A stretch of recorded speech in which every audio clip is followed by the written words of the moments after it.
Dualar eder insan, mutlu bir ömür için. Sen varsan her yer huzur,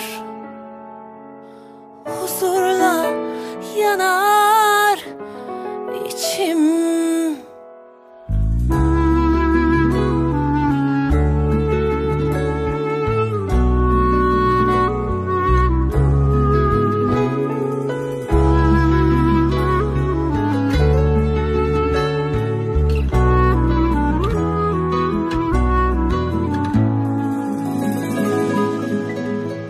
Dualar eder insan, mutlu bir ömür için.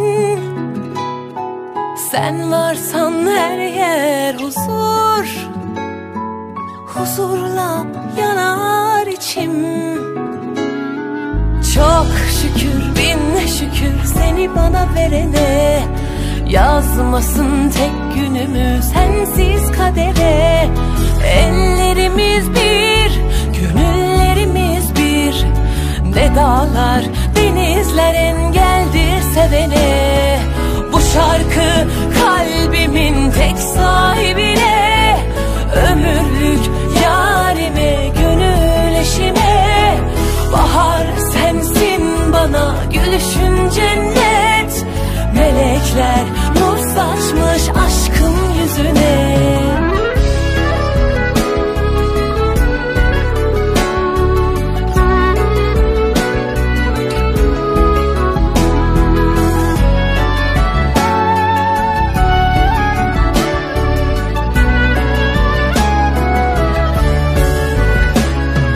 Dualar eder insan, mutlu bir ömür için.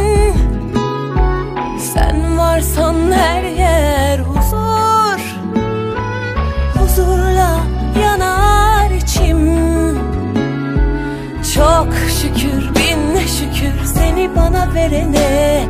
Yazmasın tek günümü sensiz kadere. Ellerimiz bir, gönüllerimiz bir. Ne dağlar, denizler engeldir sevene. Bu şarkı kalbimin tek sahibine. Ömürlük yarime, gönül eşime. Bahar sensin bana, gülüşün cennet. Melekler nur saçmış aşkım yüzüne. Bu şarkı kalbimin tek sahibine. Ömürlük yarime, gönül eşime. Bahar sensin bana, gülüşün cennet. Melekler nur saçmış aşkım yüzüne. Melekler nur saçmış aşkım yüzüne.